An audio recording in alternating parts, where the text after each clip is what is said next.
Una clarividente estadounidense que asesoró presidentes dejó escrita una advertencia sobre una guerra en 2026. Un vidente bávaro que ayudaba a la policía a encontrar cadáveres describió un polvo amarillo cayendo del cielo, capaz de matar todo lo que toca. Un médico francés del siglo XVI escribió sobre 7 meses de guerra y sangre salpicando un santuario.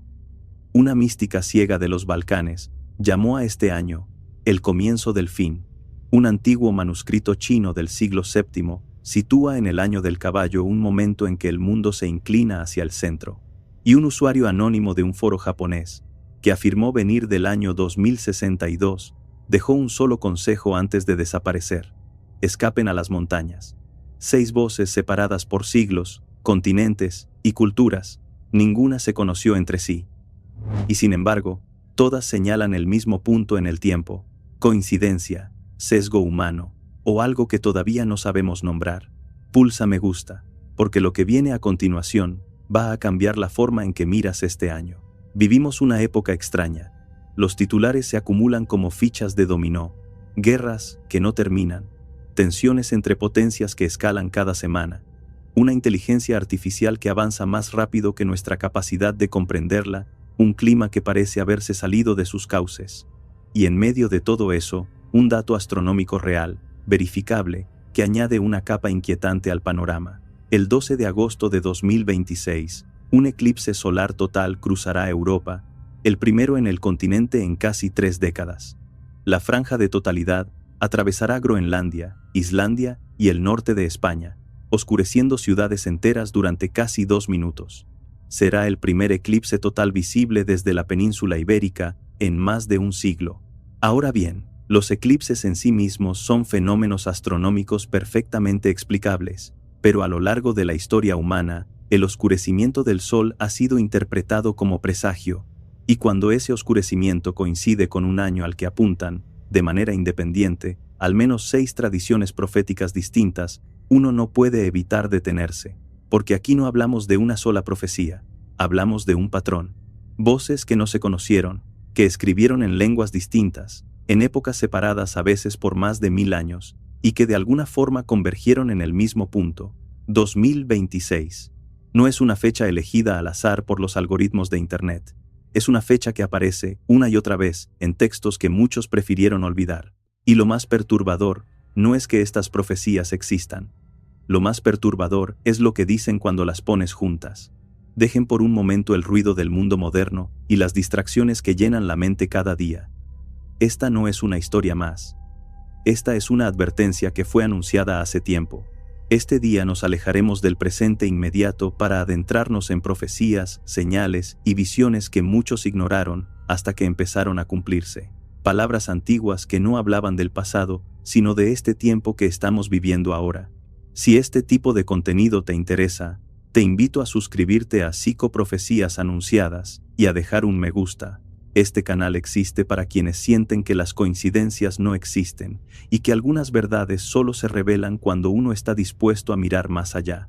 Déjame en los comentarios desde dónde estás viendo este video y qué hora es en este momento. Siempre me ha intrigado saber en qué parte del mundo se están despertando estas señales.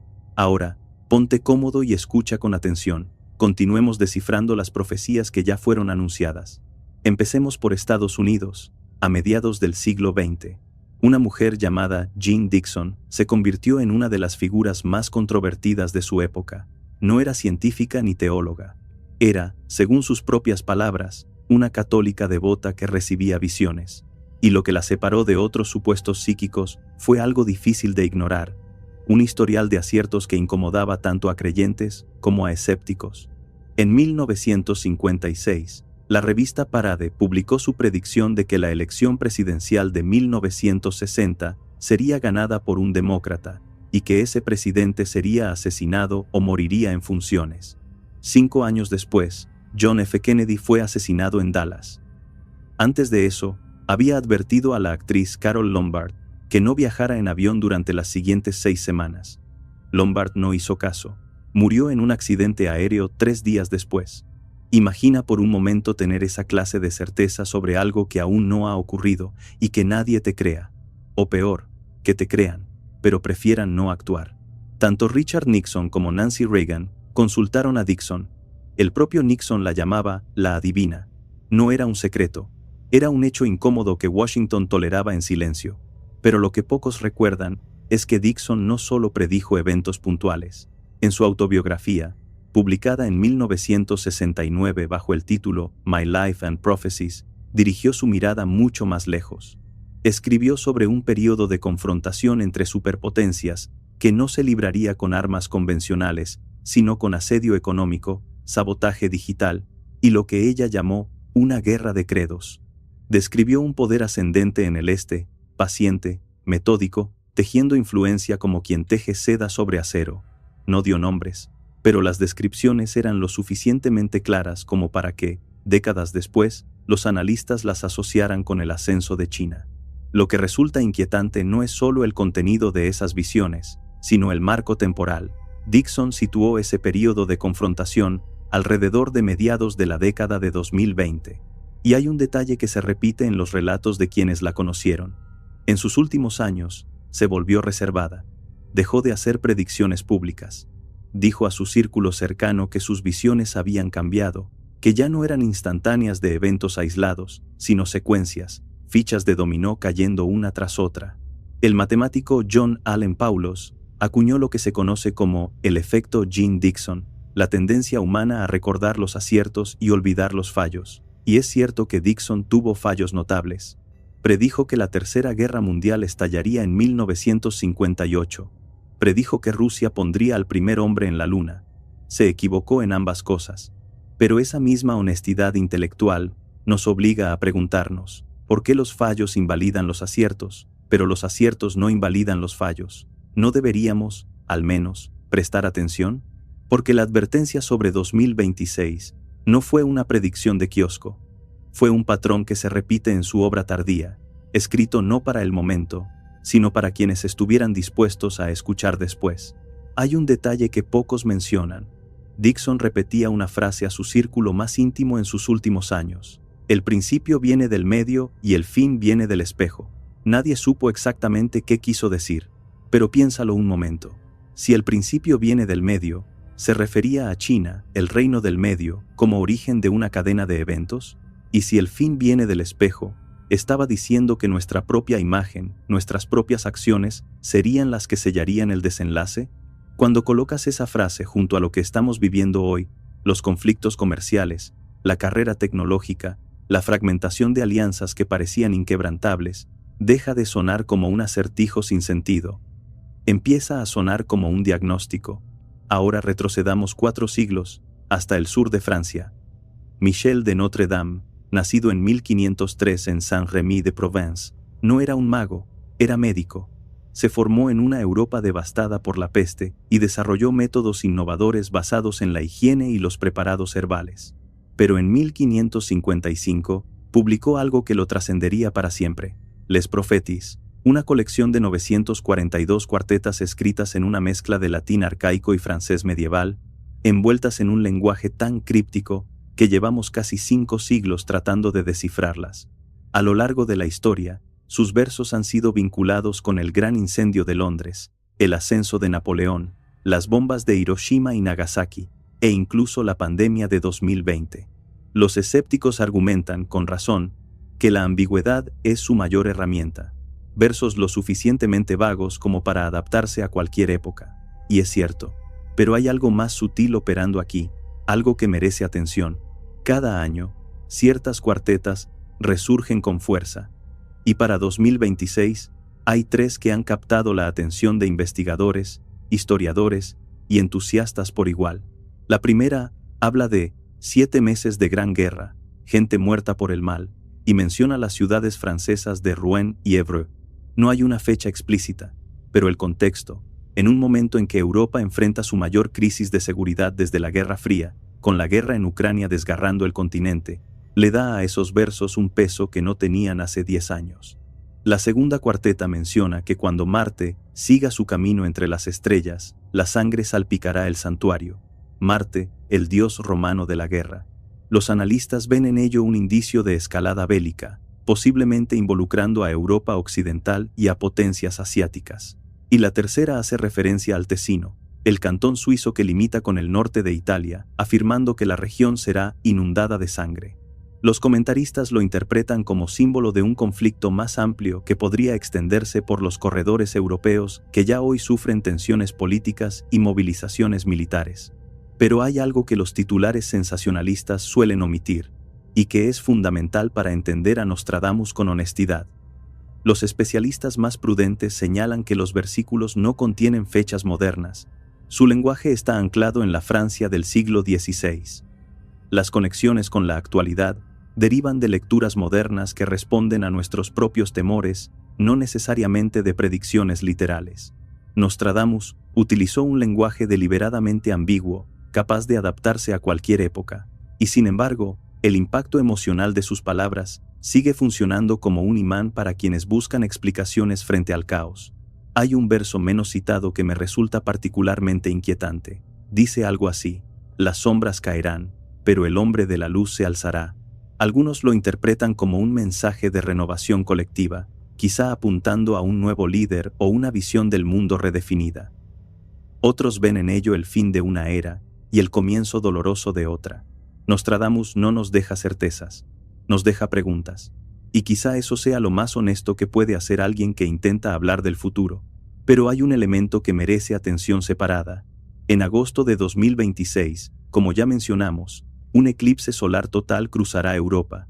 Será el primero en la región en casi 3 décadas. Nostradamus menciona con frecuencia lunas, planetas y cielos convulsos en sus cuartetas. Los especialistas recuerdan que estos son recursos habituales de la astrología renacentista, no necesariamente anuncios del futuro. Pero cuando un eclipse real se alinea con un año que múltiples tradiciones señalan como crítico, la coincidencia adquiere un peso distinto, no científico, sino emocional, y las emociones mueven al mundo tanto como los datos. Imagina ese atardecer de agosto, la sombra de la luna avanzando sobre España, oscureciendo ciudades desde La Coruña hasta Palma de Mallorca. El sol desapareciendo durante casi 2 minutos en pleno verano. Los antiguos habrían visto en eso un mensaje de los dioses.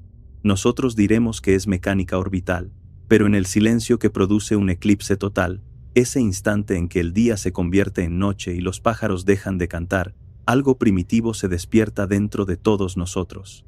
Algo que no necesita explicación científica para ser real. Nos movemos ahora a los Balcanes, a una pequeña aldea en lo que hoy es Bulgaria. Vangelia Pandeva Gushterova nació en 1911. Perdió la vista durante su infancia tras un violento temporal, un episodio que, según sus seguidores, marcó el inicio de sus supuestas habilidades para percibir lo que aún no había ocurrido. El mundo la conoció como Baba Vanga, y con el tiempo la llamaron la Nostradamus de los Balcanes. No dejó escritos propios. Todo lo que se conoce de sus predicciones proviene de testimonios de familiares, periodistas y seguidores que difundieron sus visiones de forma oral. Es un detalle crucial. Cualquier profecía que se le atribuya llega filtrada por la memoria y la interpretación de otros. La posibilidad de distorsión, mala interpretación o manipulación es real. Y sin embargo, algunas de las predicciones que se le adjudican resultan difíciles de descartar. Se le atribuye haber anticipado los atentados del 11 de septiembre, al hablar de hermanos americanos atacados por pájaros de acero. Se le vincula con el hundimiento del submarino ruso Kursk en el año 2000, al mencionar que una ciudad con ese nombre quedaría cubierta por el agua. También se le asocia con la llegada de Barack Obama a la presidencia, señalando que el presidente número 44 sería afroamericano. Pero su historial tampoco es impecable.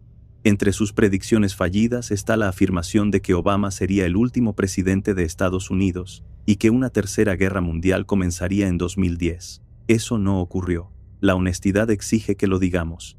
Para 2026, las interpretaciones atribuidas a Baba Vanga señalan un año de inflexión. Según sus devotos, la mística habría advertido sobre crecientes conflictos mundiales, un peligroso punto de quiebre en la historia geopolítica. Los relatos hablan de enfrentamientos entre grandes potencias, de un conflicto que comenzaría en Oriente y se extendería, debilitando a Occidente no por un golpe súbito, sino por acumulación. Imagina despertar una mañana y que las noticias no traigan una crisis nueva, sino la confirmación de que todas las crisis anteriores eran en realidad la misma, avanzando en silencio. Hay una dimensión menos discutida de las predicciones de Vanga que me parece más relevante que las guerras. Se le atribuyen advertencias sobre el dominio de la inteligencia artificial en sectores clave, sobre la desaparición de empleos, sobre una brecha entre ricos y pobres que dejaría de ser financiera para volverse geográfica, los privilegiados retirándose a entornos sellados mientras el resto queda fuera. También se le adjudica una visión sobre avances médicos, el desarrollo de análisis de sangre capaces de detectar múltiples tipos de cáncer en etapas tempranas, algo que la ciencia actual está efectivamente explorando. No todo en sus visiones es oscuridad. Lo que me resulta más interesante de Baba Vanga no es si acertó o no en los detalles, es el hecho de que, incluso en las advertencias más sombrías que se le atribuyen, hay una paradoja. No presagia la aniquilación total. Dice que la humanidad sobrevive, pero por poco, y que después del quiebre viene una decisión: reconstruir o descender. No de gobernantes o ejércitos, sino de gente común. Quizá por eso sus palabras siguen resonando, no porque predigan el futuro, sino porque describen algo que sentimos en el presente.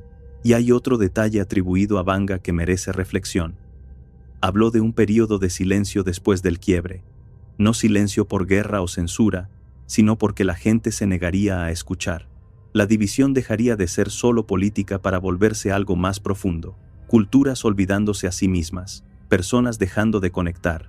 Un aislamiento que no necesita muros porque se construye con indiferencia. Si miras las redes sociales hoy, las burbujas informativas, la polarización que convierte al vecino en enemigo, es difícil no sentir que ese silencio ya empezó. Baba Vanga, si los relatos son fieles, no describió el fin del mundo, describió el adelgazamiento de algo más sutil, la empatía. Y eso, a diferencia de las guerras y los terremotos, no aparece en los titulares hasta que ya es demasiado tarde. Viajamos ahora a Baviera, Alemania.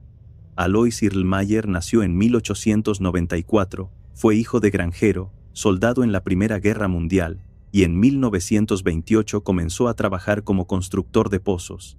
Era un hombre sencillo, no escribió libros, no buscó gloria, no hizo giras, pero empezó a tener visiones que, según los registros de la época, resultaban incómodamente precisas. Durante la Segunda Guerra Mundial, se hizo conocido por predecir con exactitud los lugares de bombardeos y por ayudar a localizar personas desaparecidas. Después de la guerra, las autoridades siguieron consultándolo para resolver crímenes. Su fama creció hasta el punto de que fue acusado de charlatanería y llevado ante un tribunal. Según los registros de taquigrafía del juicio, Erlmeyer describió con detalle la ropa que ese día llevaba la esposa del juez, sin haberla visto nunca. Fue absuelto. Sus profecías fueron recogidas por el periodista Konrad Adelmayer, quien lo acompañó durante varios episodios de visiones en la década de 1950, y lo que Erlmeyer describió sobre una futura guerra resultaba, para su época, inimaginable. Habló de un conflicto que comenzaría en los Balcanes, con el asesinato de un político importante. Describió cómo 3 columnas militares avanzarían desde el este hacia el oeste de Europa, sin encontrar resistencia inicial. Habló de autopistas atestadas de refugiados, de ciudades sumidas en el pánico, pero lo que heló a quienes escucharon fue la descripción de un arma que no estalla, sino que se extiende. Un polvo amarillo cayendo del cielo, fino, invisible, inodoro, capaz de matar todo lo que toca, personas, animales, cultivos. Lectores modernos lo asocian con agentes químicos o biológicos, quizá compuestos radiactivos, pero Erlmeyer insistió: no será nuclear. La Gran Guerra se libra de otra manera. Describió también 3 días de oscuridad total. No una metáfora, sino literal. Ni sol, ni luna, ni estrellas. Advirtió que durante esas horas nadie debía salir de su casa, que las ventanas debían sellarse, que el aire mismo sería mortal. Los paralelos con escenarios modernos de guerra química, pulsos electromagnéticos o apagones climáticos inducidos son inquietantes. Pero hay un aspecto de la visión de Erlmeyer que suele pasar desapercibido. Afirmó que la guerra no nacería del odio de los pueblos, sino de hombres tras cortinas que la desearían. Élites provocando el conflicto no por conquista territorial, sino por reinicio, un nuevo orden construido sobre caos gestionado. Y describió lo que vendría después: una paz extraña, fronteras redibujadas, gobiernos reemplazados y una nueva figura emergiendo de las ruinas, no un político, algo más cercano a un guía espiritual. Lo llamó El Dorado, no por riqueza, sino por luz. Sus últimas palabras registradas fueron: muero feliz porque no viviré lo que he visto. No dejó fecha. Sus visiones no mencionan 2026 de manera explícita, pero la secuencia de eventos que describió, comenzando con crisis financieras, pérdida de fe generalizada, conflictos en Oriente Medio y una chispa en los Balcanes, se lee hoy como una lista de verificación que va completándose, casilla por casilla. Erlmeyer describió algo más que guerra. Describió lo que vendría después del polvo. Dijo que los sobrevivientes cambiarían, no solo en el cuerpo, sino en el espíritu, que la gente se volvería diferente, recelosa, menos humana. Muchos abandonarían las ciudades, vivirían pequeños y dispersos, y dejó una frase que quizás sea la más perturbadora de todas: durante mucho tiempo, ningún niño reirá. Poesía, trauma proyectado, o la visión más cruda de un futuro que preferiríamos no imaginar. Lo que sabemos con certeza es que Erlmeyer describió tecnologías que no existían en su época: pájaros de metal sin alas, que hoy llamaríamos drones; máquinas relámpago y silenciosas, que podrían ser misiles; comunicación sin palabras a través de cajas, que suena perturbadoramente a nuestros teléfonos inteligentes. Un hombre de mediados del siglo XX, sin formación técnica, describiendo el mundo de hoy con una precisión que incomoda. Ahora viajamos al otro extremo del mundo y retrocedemos más de 1000 años.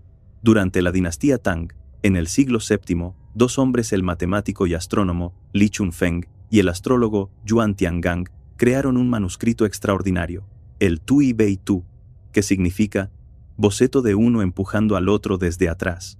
60 dibujos surrealistas, cada uno acompañado de un poema enigmático, dispuestos en orden cronológico. Cada poema es una profecía independiente sobre un evento futuro de China y del mundo. El régimen comunista lo prohibió por supersticioso, pero el libro sobrevivió en Hong Kong, Macao y Taiwán, y reapareció en la China continental en los años 90 como un éxito de ventas. Los estudiosos afirman que de las 60 profecías, al menos 55 ya se habrían cumplido: las conquistas mongolas, la caída de dinastías, las guerras del opio, la revolución comunista, incluso los atentados a las Torres Gemelas. La profecía número 56 es la que nos interesa.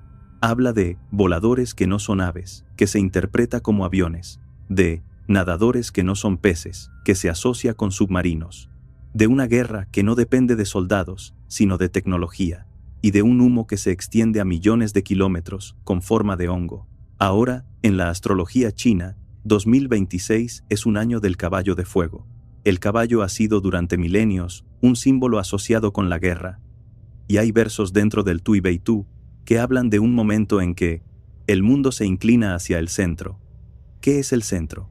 En chino, China se llama Zhongguo, literalmente, el reino del medio. Para muchos intérpretes, estos versos describen el momento en que el eje del poder mundial gira definitivamente hacia el este. Hay otro hilo que conecta el Tui Bei Tu con lo que estamos explorando. La profecía 56 habla de una confrontación entre el oeste azul y el oriente rojo, y de un hombre de 3 metros que hará que todos los extranjeros se inclinen. No un líder militar, sino alguien que trae paz y detiene el asesinato. Un patrón que se repite en Erlmeyer, en las tradiciones de Baba Vanga y en ciertos pasajes de Nostradamus. Después de la destrucción, una figura de renovación. Lo más interesante del Tui Bei Tu no es lo que dice, sino lo que implica. Si un manuscrito del siglo VII puede describir, aunque sea metafóricamente, aviones, submarinos, hongos nucleares y un giro del poder hacia Oriente, entonces, ¿qué más podría estar describiendo que aún no hemos reconocido? Hay una advertencia marginal en una de las copias antiguas del manuscrito, añadida por un copista desconocido, que dice: si el centro se eleva sin equilibrio, la rueda se volverá contra el cielo. Piensa en eso. Si el poder asciende demasiado rápido, sin sabiduría ni armonía, lo que prometía orden convoca la ruina. Es una descripción que encaja no solo con China, sino con cualquier nación, cualquier sistema, cualquier tecnología que crece más rápido que nuestra capacidad de gestionarla. ¿No es eso exactamente lo que estamos presenciando con la inteligencia artificial? ¿Con las armas autónomas? con la concentración de poder digital en manos de unos pocos? La rueda que se vuelve contra el cielo no necesita ser una profecía sobrenatural.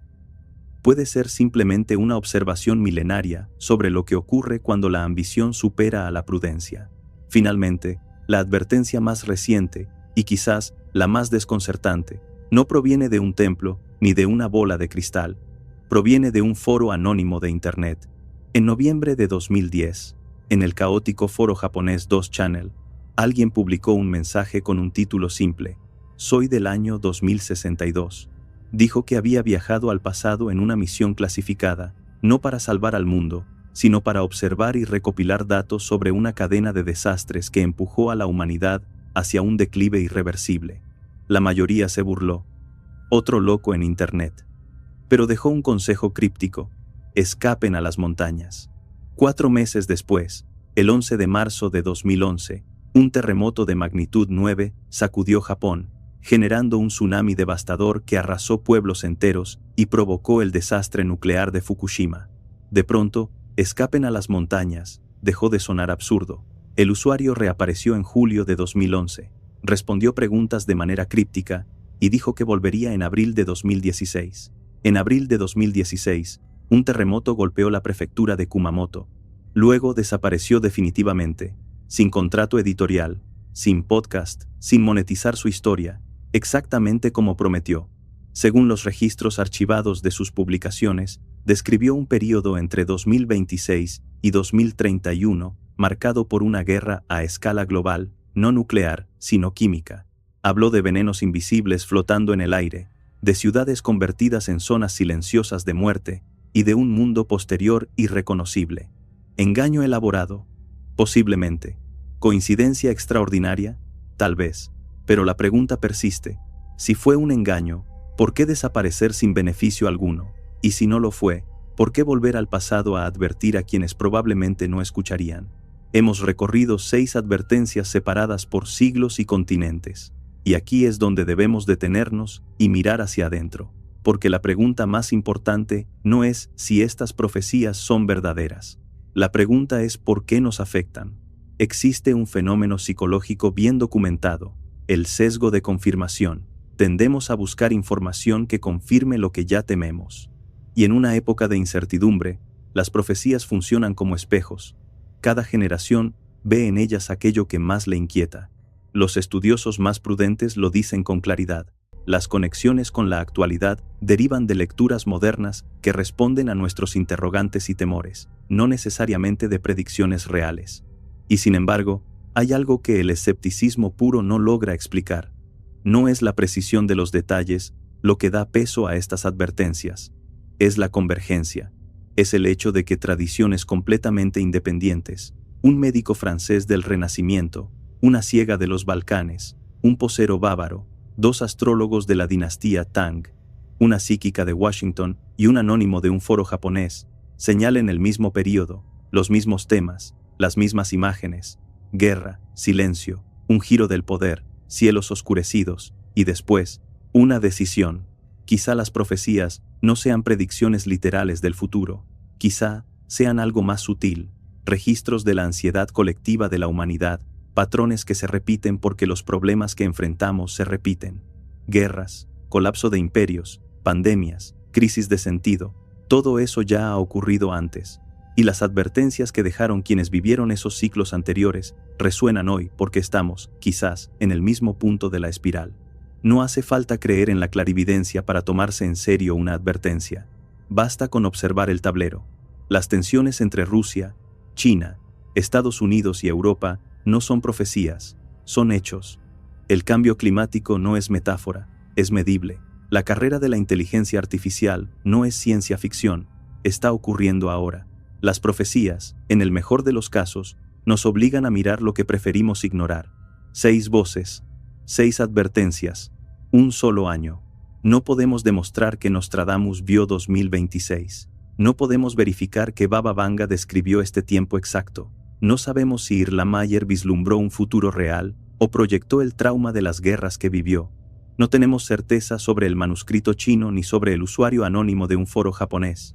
Y Jean Dixon, con toda su fama, también se equivocó muchas veces. pero lo que sí podemos hacer es escuchar. No con credulidad ciega, ni con desdén automático, con algo intermedio, con la disposición a considerar que quizás, solo quizás, ciertas advertencias perduran porque tocan algo verdadero, no sobre el futuro, sino sobre nosotros, sobre nuestra tendencia a ignorar señales hasta que es demasiado tarde, sobre nuestra capacidad de racionalizar el peligro hasta que se convierte en catástrofe, sobre ese instinto silencioso que nos dice que algo no está bien, y que sofocamos cada mañana con la siguiente distracción. 2026 no tiene por qué ser el fin. Ninguna de estas profecías dice que lo sea de manera inevitable. Todas, de una forma u otra, dejan espacio para la decisión: reconstruir o descender, escuchar o seguir durmiendo, mirar o apartar los ojos. La pregunta no es si las profecías se cumplirán. La pregunta es, ¿qué haremos si empiezan a cumplirse?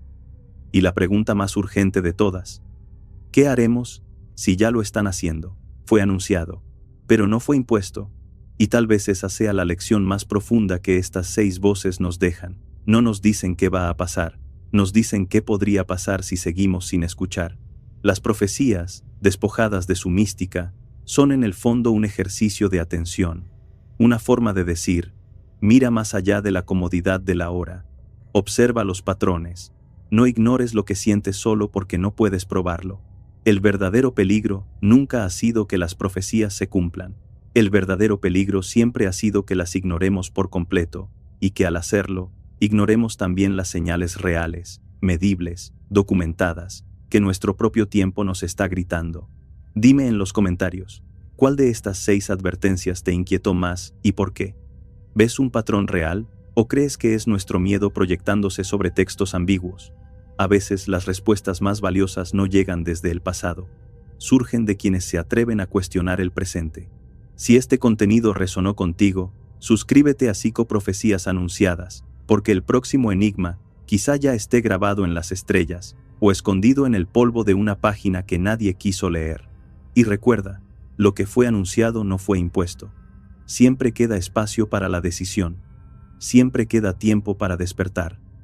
La pregunta es, si lo haremos antes de que el reloj marque la hora.